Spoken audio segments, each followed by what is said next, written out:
The TVWAN News is proudly brought to you by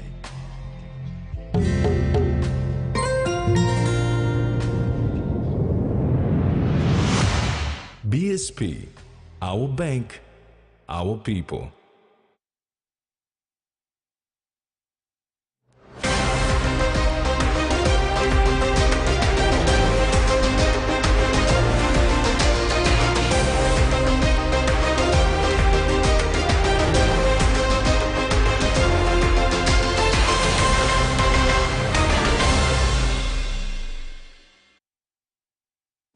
Hello and thanks for joining us. I'm Carol Kido Jr.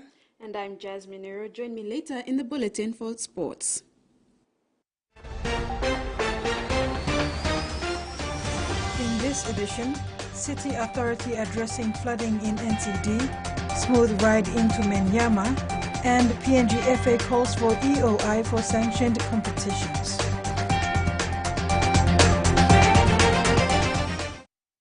Although there was no emergency case relating directly to the heavy downpour and flash floods over the weekend, St. John Ambulance is urging the public to take extra care during the dangerous weather, especially flash floods. PNG St. John Ambulance are urging the public to take extra care during heavy rainfall and flash floods.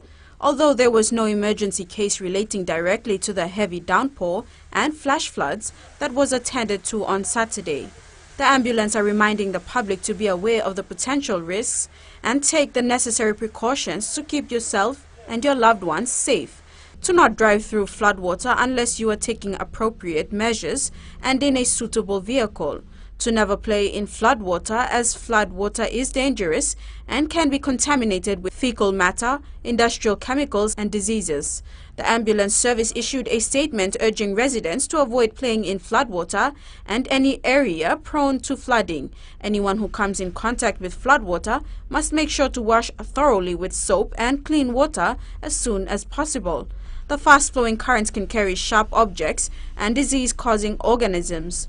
The ambulance attended to 37 emergency cases between 6 a.m. and 6 p.m. during the Saturday's downpour and flooding. 20 cases were within NCD, 5 in Central, 11 in the Momase region, and 1 in East New Britain. Those who were attended to suffered from breathing difficulties, abdominal pains, while others needed hospital care and treatment. Jasmine Nero, TVWAN News. The unprecedented rain and flooding over the weekend across the national's capital is in discussion. City Manager Ravu Frank assured the public that NCDC will take immediate action to rectify the situation. City Manager Ravu Frank regrouped with NCDC engineers and experts on Sunday discussing Saturday's unprecedented rain and flood. A quick catchment analysis was made for the possible causes of the flood. There were several reasons that was found to be the cause of the flooding. The meeting also included the consultancy of a Papua New Guinean hydrology expert based in Brisbane. He advised that the downpour occurred over 2 hours in high intensity, therefore the impact was massive and unprecedented. He stated that there was no well-designed drainage system that would have stood that volume of water. The pit openings could not capture the amount of surface flow that Port Moresby experienced, and there were too much flow. Other reasons included climate change effect and higher rainfall intensities. Other causes include poor community behaviors, sanitation and hygiene causing blockages to the drainage system. Fridges, washing machines, tires and other household items were found in the culverts, and large amounts of waste, silt, wire husks and plastics were found to be thrown into the drains, including uncollected wastes. National weather forecaster Peter Warupi confirmed that rain intensity was the main reason for the flooding. Saturday's rainfall measured 145.8 millimeters for over 3 hours. It was above the average rainfall data. April is also the month for monsoon rains. The city experienced flash floods everywhere. The most affected areas were Jackson's Airport, Hohola, 8 Mile and Malolo Estate. The city manager said he will engage experts to do the hydrology, audit the drainage network, develop the proposed solutions. He said NCDC will take immediate action to rectify the situation. The authorities have scaled up the cleaning and unblocking of the drains. 26 have been identified, including Hohola. NCDC will also work with the NAC to resolve the issue of the collapsed bridge at 8 Mile, including Malolo Estate. Frank also added that they will simultaneously start work on another 3 locations out of the 26 hotspots as soon as the notice period to those who encroached on the drainage reserves are demolished. NCDC would like to remind its city residents to exercise caution when driving on wet roads and carefully or refrain from driving through floodwater. Plan your journey ahead of time. Allow extra travel time. Adhere to all signs. Jasmine Nero, TVWAN News. Climate Change and Development Authority officers visited 2 schools in Gulf Province to raise awareness about climate change on the 29th and 30th of March 2023. The CCDA officers educated students on addressing climate change, at home and in their communities by promoting sustainable practices such as planting trees, reducing energy consumption, using public transportation, and reducing waste. Students were also encouraged to raise awareness among family and friends about climate change. The campaign was successful in increasing student awareness and providing valuable knowledge on climate change impacts and solutions. CCDA officers appreciated the opportunity to engage with students and raise awareness about climate change in Papua New Guinea. Traveling along the Menyama Highway will no longer be a nightmare, and Menyama Station will soon have its own water supply and police station. Local Member of Parliament Solen Loifa made the commitment to bring much-needed service to his people who have been neglected for decades. Roads in Menyama district in Morobe province are one of the most notorious in the province. A trip into the district would normally take 8 hours as bogged-down vehicles need to be dug out, which also leads to wear and tear. However, visitors surprisingly rode smoothly into the district on Thursday, March 30th. The road had been graded with proper drainage constructed. Contractors and heavy vehicles were seen along the way, continuing with roadworks. Menyama MP Solen Loifa launched his district's 5-year development plan along with a proposed Menyama police station, water supply for Menyama station and a district market. During the launch on Friday, March 31st, Loifa stressed on action, saying the time for political campaigns and propaganda is over. Losing politics go time to campaign and go finish the man come Germany mina to come court stabo. Poki kan kene em German to go here. Na mdala walk na mi plaka me. Alman toki was a prime minister go na mi na working politics.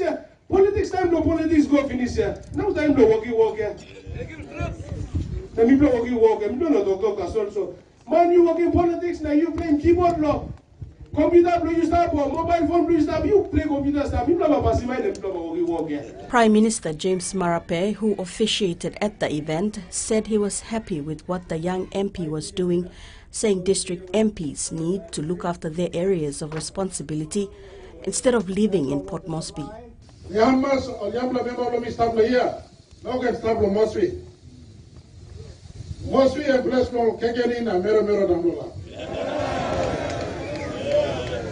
Yes, time of Parliament or time of Vice Minister work you can. But more importantly, focus on place for you. Your number one, Kakubo yourself, Honorable Solanito. Look at the public servant of the district. If you tell him work good, you look at the district, governor look at the province, me look at the country, me selling money come down, you using money good, and by look at me look at something by fixing overnight. Loifa, who has occupied the Menyama open seat for 8 months now, received 5 million kina on behalf of the District Development Authority from the Department of Works and Highways. The Prime Minister also committed a seed capital of 3.5 million kina to upgrade the district's highway. PM Marape clarified that as long as a road connects 2 different provinces, it falls under the national government's jurisdiction, like the Menyama to Marawaka Road connecting Morobe to the Eastern Highlands. The proposed road link from 40 Mile to Menyama falls under the Morobe provincial government's area of responsibility, while the Aseki to Menyama Station Road is the local MP's responsibility. However, The national government will collaborate with provincial and district governments to construct important road links. Salome Vincent, TV1 News. Roads bring in economic and social development to areas. Menyama MP Solen Loifa was applauded for taking the lead in improving the Menyama roads in Morobe province. Menyama MP Solen Loifa has been applauded for making an effort to fix the troublesome roads of Menyama district in Morobe province. Morobe's newly appointed provincial administrator, Max Brutan, stressed on road connections which give access to people to move back and forth and in turn stimulate economic and social development. Good roads mean active economic activities. So it's very important that all our members and our leaders must stand together to ensure that we talk about road and network. For instance, in Kabum, we need to connect Kabum into Leh. We need to connect Avinsavan, which the Honorable Minister Arendo Pada is doing us. There is no better time than now because we have the Deputy Prime Minister from Morobe. We have the Minister of Finance and National Planning from Morobe. Two senior economic ministries are given to Morobe. So there is no better time than now. So all we have to do is we stand united with our members in ensuring that we bring in those services into our province. Bulolo MP Sembasil Jr. is also taking his cue from his Menyama counterpart, admitting that it was no hassle driving to the neighboring district. Now me drive car, me looking samla, but pamito ka mo kata apem 99% them road them smooth. Maybe because me plaka mo no clear, but I need this to be an ongoing thing. Man no kan fix road ta sol na finish na all go kata. On mas pain mo plaka and solution no sem tapos all put him. Pag ready road all must put him stone on top. O say must still make me looking me like it. Morobe province one time district can fund him this la road na. I want the economical road to you I don't need to explain. Office ago, yeah, now Apple to come up. The Bulolo MP, who is yet to upgrade most of the roads in his district, further suggested that his neighbors consider hydropower, like the project at Buang. Salome Vincent, TV1 News. The Climate Change and Development Authority's National Communication Officer, Jacinta Kool, stressed the importance of establishing provincial climate change committees and offices in all 22 provinces of Papua New Guinea. During a visit to Gulf Province, Kool discussed a memorandum of understanding to establish the office, support the committee's plan and activities, and collaborate effectively between CCDA and Gulf Provincial Government. The program will help disseminate climate change information effectively throughout PNG and implement government policies. Capacity building programs such as the Satellite Land Monitoring System will follow soon after the MOU signing. The provincial administrations will fund the office and staff recruitment will be done in consultation with the Department of Personnel Management.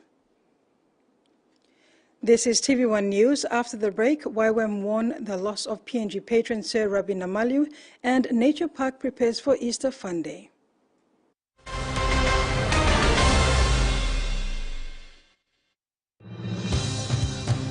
With BSP Internet Banking, you can enjoy your banking at home, at work, or wherever you are. BSP Personal Internet Banking allows you to view your accounts and transactions, transfer money, bill pay, schedule future payments, or access your bank statements. Visit your nearest BSP branch to register now. BSP Internet Banking, the smarter way to bank. BSP, our bank, our people. He says the best Hunters players come from his region. So does she. But there's one thing that brings everyone together. SB Laga, Bunyamyumi.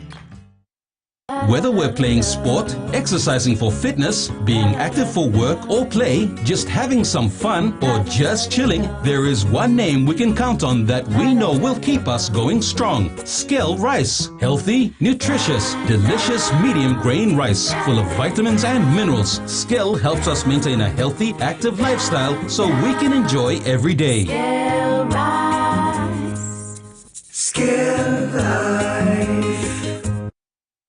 Always TVWAN Talks add some excitement to your festivities with the Flame Easter Bonanza. Win a slice of a whopping 300,000 kina by purchasing the Flame Family Bundle Pack, which includes rice, sugar, flour and vegetable oil, all in one go. Highlight these goodies on your receipt and scribble your full name and contact details on the back and pop it in the entry box in selected stores across PNG. 4 fortnightly draws, 100 winners, 3,000 kina each. You don't want to miss out. This promotion ends on the 31st of May.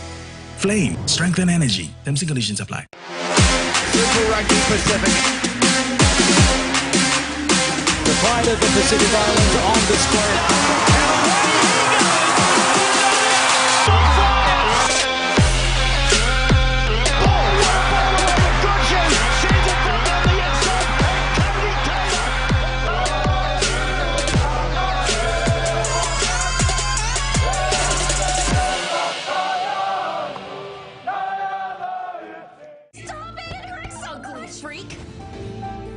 Yes? I'm here to sell my soap, ma'am. Not interested. Ugly people are not allowed in here, okay? Scarred by cruelty. If we want an effective product, Magda's Magic Soap. At this point, you've never had or seen 200,000 pesos ever in your whole life. There are more important things than money in this world. Respect. I thought I'd befriend Magda so I can gain her trust. And she has no idea that you're connected to us? You want to look at my formula?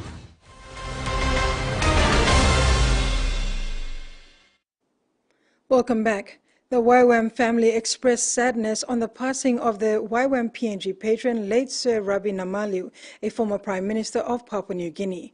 YWAM Ship's Managing Director Ken Mulligan said today that they mourn the sudden passing of their Papua New Guinea patron. Late Sir Rabi Namalu was the first PNG patron of YWAM and held that position for the last 11 years until his passing on Friday, 31st March 2023. According to the statement by the YWAM, in his 11 years of service to YWAM, Sir Rabi encouraged expansion of the YWAM medical programs in PNG. This included the importing of the conventional dental trailer, which is being used in a collaborative school dental program with NCD Education. YWAM appreciated Sir Rabi for taking great pride in introducing YWAM to national and provincial governments in particular, and strongly supported the securing of national government funding and financial support from MPs and governors. YWAM Ship's Managing Director Ken Mulligan said Sir Rabi had scaled back on his long list of corporate board positions to devote more time to the work of YWAM in Papua New Guinea. Mulligan said Sir Rabi's sudden passing just 4 days before his 75th birthday is a terrible loss for his family, the Kokopo community and Papua New Guinea. He added that the whole YWAM team and the board, Australian patron Mike Reynolds and staff will greatly miss Sir Rabi, as his counsel was always wise and generously given. May he rest in peace, YWAM stated. Pacific International Hospital extends further with the opening of yet another branch at the Rainbow suburb in the National Capital District.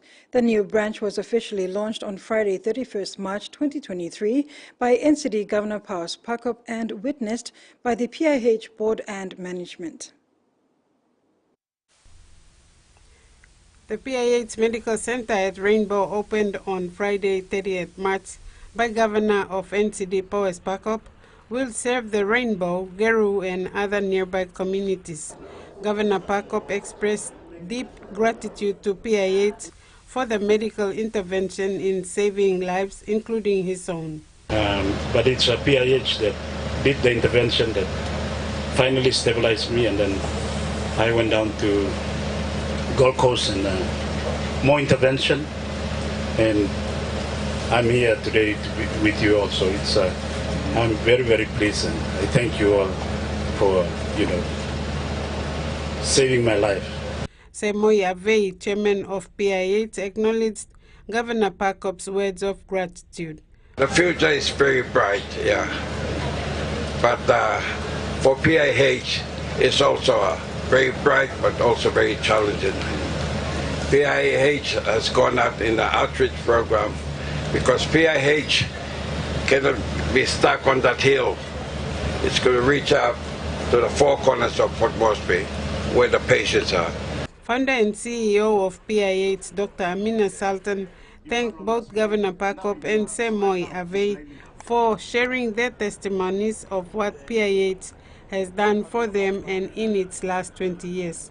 However, she bluntly said PNG is still 25 years behind the rest of the world in terms of specialized medicine, which deprives people of timely and accurate health care. I think we need to do a lot more health awareness, but also have good primary healthcare setups where nurse-led or GP-led clinics are able to pick up cases early enough and refer them in time, so that that window of opportunity is not lost. And that is exactly, this experiment here coming out in Geruhu, which, as I said, we will be able to identify the socio-economic strata of the people here and offer those discounts. So a little bit of Robin Hood policy. Frida Kana, TVWAN News. PNG Cancer Foundation and friends recently supported a costume party for children who are currently admitted at the Port Moresby General Hospital Pediatric Cancer Ward. The event took place on Friday, 30th March, at lunchtime, where children were treated to eat out as well, witnessed by children's caregivers, hospital administration, and ward staff. Cancer Foundation, together with its supporters, joined the efforts of the Port Moresby General Hospital Pediatric Cancer Ward to host a costume party for 14 children who are currently admitted at the hospital ward. All children paraded in yellow and white at the Eat Out event, with a banquet of food supplied by family groups, Paradise Foods, Savitech, and the Royal Papua Yacht Club. PNG Cancer Foundation Executive Manager Priscilla Napoleon said they were delighted for the opportunity to support the event and to meet the children, their caregivers, and staff at Pediatrics Ward. Napoleon said on most of the outings they meet kids, usually at school assemblies, on sports days, or in their classrooms. But that day they were happy to attend to a costume party to meet these brave little angels in Port Moresby. She said they hope that this event will become an annual activity that the foundation could support as part of its collaboration engagements. Frida Kana, TV1 News. The Port Moresby Nature Park is organizing a week-long event to celebrate Easter and the Term 1 school holidays starting from April 8th. As part of the festivities, the park is hosting an egg hunt event and has made arrangements in place to cover all kinds of events taking place within the premises. The Port Moresby Nature Park is hosting a week's event to celebrate Easter and the Term 1 school holidays that will coincide with an array of events. The park has a calendar of events, and the Easter week celebrations fall under its recreation core pillar. The park has organized a range of events from April 8th to 16th, including a family and children's egg hunt and a family fun day on April 10th, open to families with 3 or more members. In covering the media aspect of the event and due to unforeseen circumstances, the park approached young SME owner Patrick Tebarat of Native Pixels Media for assistance in providing photography and filming support for the Easter week events. Patrick is a familiar face at the park, having previously attended events organized by Native Pixels, and he has agreed to provide 3 days of support for the park's photo booth and other miscellaneous activities. According to Harry Eginbarry, marketing manager of Port Moresby Nature Park, Patrick was first spotted at an orchid event where Native Pixels provided support for the Miss Pacific Islands pageant's visit to the park. Patrick was part of the entourage for Miss Leilani Conjib. She was Miss Sanctuary Hotels and Resorts, and she brought Patrick on, and that's when we knew about Patrick. The park has 3 core pillars. We talk about recreation, education, and conservation, and this is part of the recreation core pillar of the park. And so from April the 8th to the 16th, we have a bevy of events that we've organized for the park. Patrick has agreed to lend his services as a support partner for the park's Easter weekend. He will be providing photography support for the photo booth and other events within the park. Nature Park contacted me and asked if I could help out with the Easter weekend program. So I said yes, eventually, because most of the times I like to go down to the park and, you know, explore, and it also gives me a peace of mind that there's actually a peaceful place to enjoy in the city. The park also announced the sponsorship of boxes of chocolates by PNG Trading for the park's Easter weekend and egg hunt. PNG's National Sales and Marketing Manager Greg Baker expressed that the company was happy to support the park and to contribute to their work to educate, conserve and create a safe space in the city. Minister for International Trade and Investment Richard Marus says the government wants the capital market to grow exponentially to a point where all foreign listed companies who buy into PNG or operate and from PNG to have secondary listing in the PNG National Stock Exchange. I want to get to a point where one day I'll have a law policy that before you can come and buy into a big Papua New Guinean company or SOE, you must first list your company in the stock exchange here, so our people, our parents, our companies can buy shares or all to become an owner. We cannot continue to be spectators and let other people come and take over our top companies who are making a lot of money. The National Payments Council, chaired by the acting governor of the Bank of Papua New Guinea, announces that the use of private sector checks will be discontinued by 31st December 2023. Bank of PNG stated in a media release that despite the improvement in clearance times, following the launch of the Kina automated transfer system, checks are still considered a higher risk for fraudulent use and cause longer processing times and inconvenience when dishonored. According to BPNG, the government is also shifting towards electronic payments, but the use of government checks will not be affected by this decision. In line with promoting the use of digital payment options, PNG is implementing the National Payment Strategy developments to foster greater financial inclusion, a move that aims to lower the cost of payments to customers and provide easier access to funds without cash handling or waiting for check clearance. On Sunday, April 2nd, KTK accountants and advisors celebrated their 10th anniversary at the Hilton Hotel in Port Moresby in the presence of staff, families and supporting partners. The celebration marked a significant milestone for the company, which was established in April 2013 by Paul Kirui, Richard Kuna and Thomas Taberia. KTK Accounts and Advisors has been a professional services firm in Papua New Guinea for the past 10 years and is known for its reputable services with a mission to help businesses thrive by utilizing leading systems and a high-performing team. KTK recently celebrated its 10-year anniversary of being committed to partnering with their clients to take their businesses to the next level. Its unique selling point is their PNG content and delivery. According to Paul Kirui, a partner at KTK, the company was founded with the aim of creating opportunities for Papua New Guinea nationals, which they did not have when they were young graduates. Kirui, Thomas Taberia and Richard Kuna have accumulated over 65 years in professional services and commercial industries across a number of countries, including Australia. The three men wish to offer opportunities that they had not received as nationals and thus started KTK Accountants and Advisors. By the grace of God, we have been able to, and we've seen, trying to manage cash flow and trying to, now we've got about 50 plus staff, and trying to feed those mouths, especially young Papua New Guinean, it's a bit tough.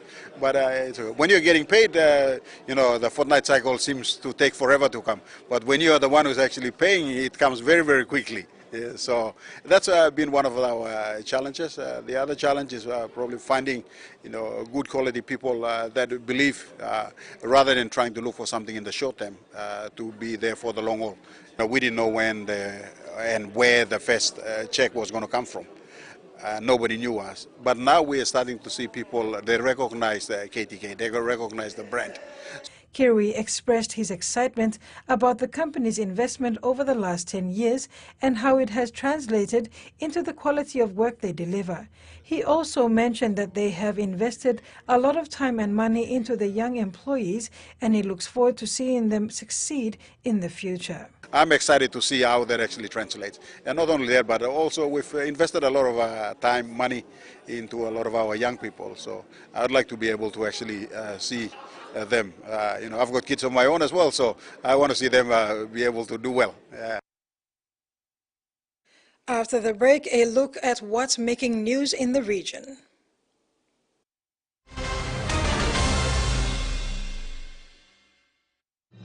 Experience a convenient and smarter way to do your banking with BSB Mobile Banking. You don't have to leave the office or your home to pay for bills. You can view your account balance, transfer funds, top up phone credits, or purchase Easy Pay units wherever you are.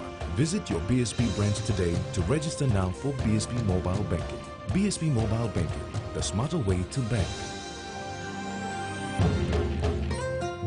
BSB, our bank, our people.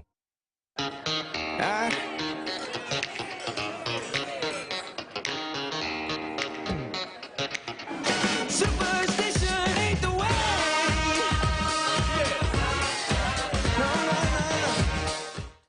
A quick favorite meal for the day does feel good. Snacks noodles is my choice for a simple meal. It is easy to prepare and fast to cook, and with a touch of flavor and ingredients, quality noodles that can be cooked and enjoyed in many different ways. You see, my whole family loves it. It's made here in PNG and comes in different pack sizes.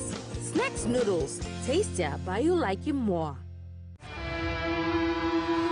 And now Walker punches into the middle and it gets it back to Kiri. Oh, a big blow before half-time.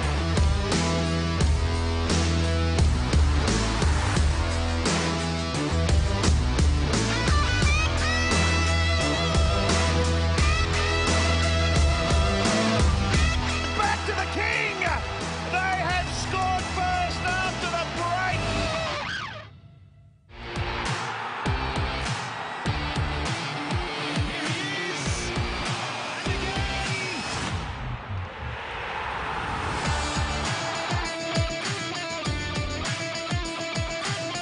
Titanic struggle between these two in the closing stages of the game.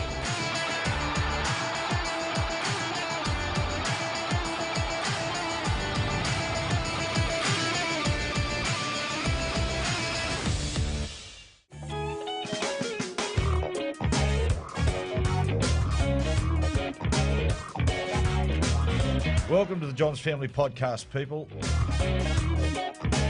Sort of. What are you laughing at?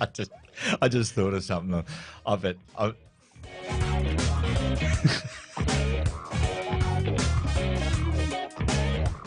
I don't feel like dancing. On that note, guys, have a good week. We'll speak to you next time.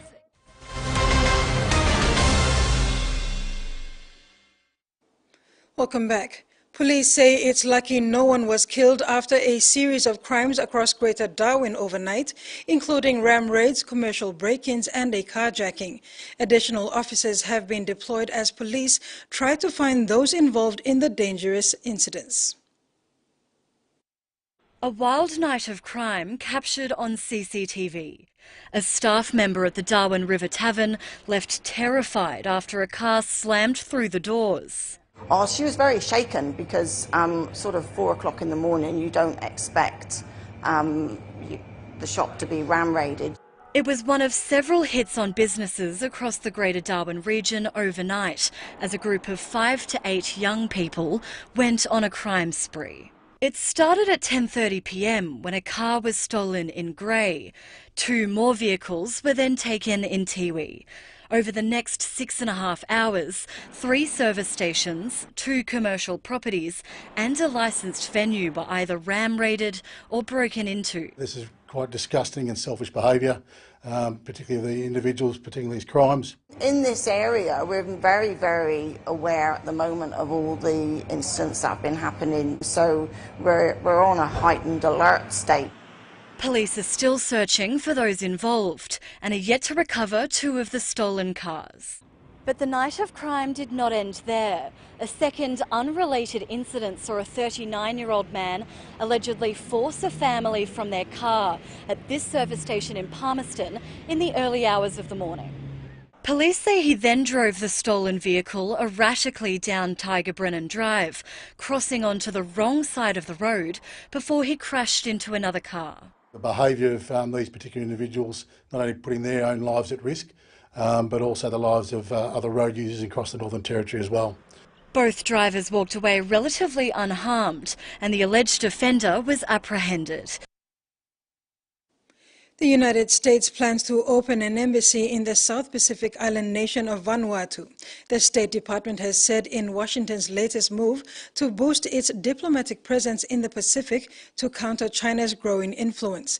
The department says the move is inconsistent with the U.S. Indo-Pacific strategy. A permanent diplomatic presence in Vanuatu would allow the U.S. government to deepen relationships with Ni Vanuatu officials and society.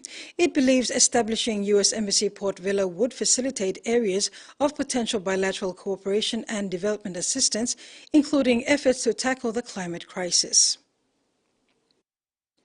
Australia's contribution to Ukraine's battle against Russia has totaled more than $500 million, including the training of Ukrainian fighters in the UK as part of Operation Kuru, ahead of the Australian Army's second rotation to the UK. Deep in the trenches ahead of a vital mission. Training fighters for a war Australian soldiers won't be fighting on the ground thousands of kilometres from the front line in Australia's north. This is Operation Kudu. Absolutely, the opportunity to directly contribute to the Ukrainian military and their ability to defend their homeland is something that everyone here is passionate about. 70 soldiers from the Australian Army's 5th Battalion will be travelling to the United Kingdom, where a multinational effort is underway to train Ukrainian fighters. Some of them have never fought. All have had their lives upended by the war. I have studied. Then I went to work as a surveyor. Worked as a surveyor there for a short time. The war began. I resigned and went to war. Here at Kangaroo Flat Training Area, Australian Army are refining their skills as they prepare to teach Ukrainians in the United Kingdom combat essentials, including trench warfare, fighting and ambushing armoured vehicles, as well as fire and movement for essential teams as they prepare to take on a heated war with the Russians. But beyond 2023, the government has not outlined what future missions Australia will undertake. One expert says Australia needs to be measured in how it supports Ukraine. We want to see Russia pushed back, but we have to realistically calculate what's feasible and what the price that the people of Ukraine and the West in support are prepared to pay. These soldiers determined to make sure while Operation Kudu is running, they can support new Ukrainian fighters in their mission against Russia. As meetings to oversee deep-sea mining on the high seas draw to a close, it remains unclear whether regulators will allow it to commence in the near future. At the 7th to 31st March meetings in Kingston, Jamaica, of the International Seabed Authority, the UN-associated body responsible for regulating deep-sea mining in international waters, delegates were divided on this key issue. Nauru, China, and the Cook Islands supported pushing forward with mining, while others expressed doubt. Vanuatu and the Dominican Republic officially announced their support of a precautionary pause until more scientific information is available about the impacts of deep-sea mining. Several other countries previously called for a pause, moratorium, or even a ban. However, observers of the recent ISA meetings said there was no clear view whether the ISA will permit mining to begin, and that delegates didn't have sufficient time to discuss these concerns at the meetings. Attendees said the recent ISA meetings were also riddled with transparency issues, as organizers often barred observers and media from attending crucial discussions. An innovative pilot program in Geelong is helping low-income households become safer and cheaper to live in for people with chronic health conditions. Under the scheme, one main room in each home has been modified to provide residents with refuge from extreme weather conditions. More than 30 years, Deb McDonald struggled to heat her home. It was cold. It was very cold. The 67-year-old used this wood burner in winter, and in summer... I used to put 3 bottles of iced water in the freezer, and then I'd put them underneath the fan, and that was my air conditioning. The cold of winter, coupled with smoke from the wood burner, worsened the symptoms of her chronic lung disease. Oops. But that changed when she became part of a pilot program called the Safe Rooms Project. It's about creating a safe space in the home so that they can really retreat in there during those times of extreme weather. Community Group Geelong Sustainability has been awarded $300,000 by the state government to roll out free energy-saving upgrades to 16 low-income households that are lived in by a person with a chronic health condition. Under the scheme, a designated room within each home has been fitted with a split system, a fan, underfloor insulation and draft proofing. Health-wise, without the fire and without the smoke, it's so much better. Solar panels have also been installed on the homes to lessen the strain of rising energy costs, something an increasing number of people are struggling with. We saw an additional 1,500 people enter our service. We also assisted in Geelong alone $37,000 just in utility bills, and that's not the whole entire bill, that is a portion of that. We've seen reductions in energy costs right across the board for participants. In fact, some participants have received a $0 or near $0 energy bill in summer. A final report on the Safe Room pilot project will be released in June, but Geelong Sustainability is already calling it a success and wants the state government to help scale it statewide so that thousands of low-income households like this can benefit. And that ends the news segment. Taking us to the break now is the weather forecast for the next 24 hours.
And that ends the news segment. In sports, Jersey overpower Barras in ICC World Cup qualifier match 3 playoff.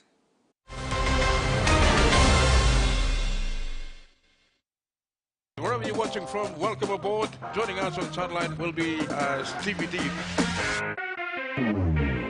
Oh, big hit there. It's got numbers on the outside, and Lucara goes in eventually. Oh, and they're claiming a try here, the Vipers. Going inside ball. This is a beautiful try to the Gurians.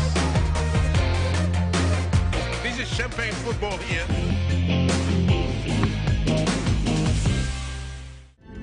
Right now, we're facing a man-made disaster of global scale. Our greatest threat in thousands of years, climate change. If we don't take action, the collapse of our civilizations and the extinction of much of the natural world is on the horizon.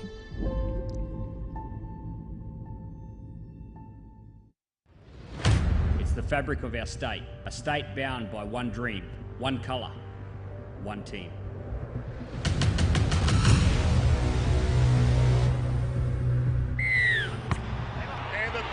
resumes. Right on the money. It's on in the back plane. It's on. There are punches. The Magic Man from Newcastle.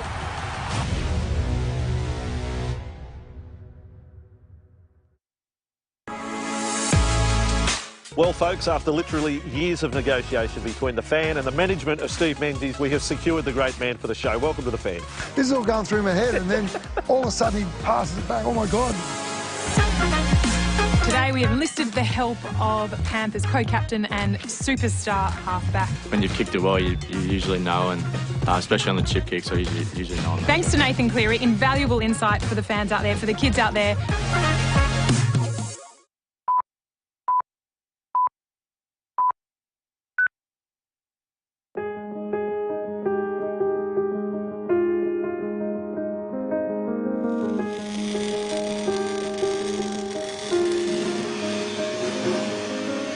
My name is Peter Brown. I'm the branch manager of Atlas Steel in Port Moresby. I've been with Atlas Steel since 2013. When I came on board, we were working on a project with Digicel Foundation, developing classrooms, single classrooms and double classrooms. That's in Australia, but that's where our ideas are, that's where we're heading. So we love the work that Digicel Foundation do in schooling, and it's heartbreaking to see a lot of these children nowadays that they don't even get to school. And the ones that do get to school, sometimes the classrooms are falling apart. They don't have blackboards for the teachers to write on. They don't have desks, they don't have chairs. You know, that's pure Zinkaloo. Then here we have the colorbond.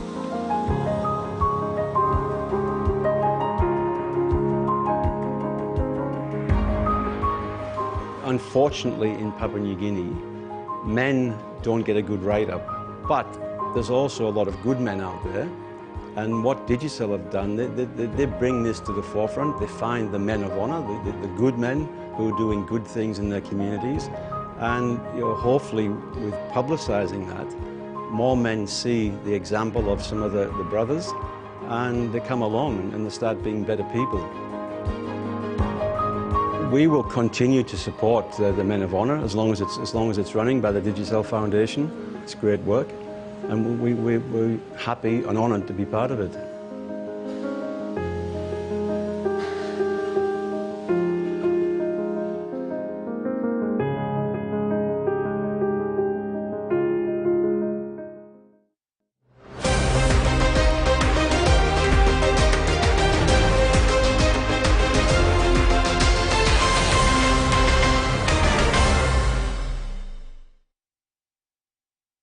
Welcome back. The PNG Barramundis' run of bad luck continued when they went down to ODI, newcomers ICC World Cup qualifier playoff, match 3 Jersey playing just their third ODI. They have defeated PNG by 11 runs in a tight high-scoring match. The victory is Jersey's first in ODI cricket after promotion from the ICC Challenge League. The result has huge implications for PNG cricket and the Barramundis, now sitting at 0 wins and 3 losses through the tournament, have all but lost ODI status and will be relegated to the ICC Challenge League. Unfortunately, this tournament has proved to be a completion of 4 years of tough times on the field for the Barras and reinstated what's been a sad and slow decline of on-field performance. In the short term, there are 2 remaining matches versus USA and Canada. It would be good to see PNG invest in youth and younger talent to hopefully build a side that will be able to come in the years to come challenge to earn back ODI status. This is 50. Oh, it gets picked up. That's a brilliant shot. All the way. Transgender or athletes with differences of sexual development will be allowed to compete at the Pacific Games or mini-games if the relevant international federation allows them to. Head of the Pacific Games Council, Vidya Lakhan, said sports offered in the Pacific Games competition belong to the international federations. Endorsement, clarification and approval comes from them. On the 24th of March, World Athletics announced new regulations that would completely bar transgender male to female athletes from participating in its competitions. Lacan said if the direction is that no transgender athletes takes part in a particular sport, they will abide by the decision. The Games is expected to attract almost 5,000 participants from 24 countries competing in 24 different sports in Honiara. For DSD athletes, the new regulations will require relevant athletes to reduce their testosterone levels below a limit of 2.5 nanomoles per liter and maintain that for a minimum of 24 months to compete internationally in the female category in any event. PNG Football Association is now calling for expression of interest from people of franchises to field their teams in this year's PNGFA sanctioned competitions. The competitions on the card for 2023 are Women National Conference Soccer League, Men's National Premier Soccer League, the National Youth Soccer League, and the Futsal Super League. PNGFA Acting General Secretary Dan Kakaraya said the 2023 football season will kick off with the Women's National Conference Soccer League, to be played in 4 conferences: Southern, Northern, Highlands and New Guinea Islands. The Women's League attracts an expression of interest with a non-refundable fee of 2,750 kina, with spaces available for 6 teams per conferences before kick-off on April 22nd. The affiliation fee is set at 8,000 kina for all clubs intending to take part. The payment per club would be 12,000 kina and must be paid prior to competition start. The revamped Men's National Premier Soccer League will follow after the Women's Comp. The expression of interest fee is 20,000 non-refundable. 8 teams is required before Comp starts on 6th May. PNGFA will for the first time roll out the Futsal Super League this season on 12th April. A maximum of 8 teams is expected in the competition. Clubs intending to participate are urged to submit their expression of interest form with 750 kina, and all clubs must pay 2,000 kina before 7th April. PNGFA says the inclusion of the futsal competition is set to be exciting, especially among corporate organizations. Susan Oriape, TVWAN Sports. And that ends the news tonight. Over to you, Carol. Thank you, Jazz. Before we go, remember to apply the following simple measures to prevent transmission of the coronavirus. Regularly wash your hands with soap and water, cough or sneeze into your elbow, and exercise social distancing. If you are feeling sick, please stay at home. You can also call the COVID-19 hotline number for more information or assistance. Pleasant viewing. Bye for now.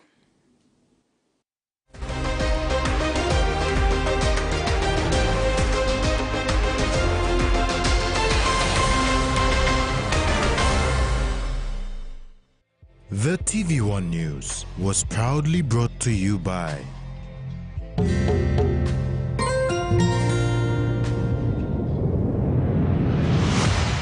BSP, our bank, our people.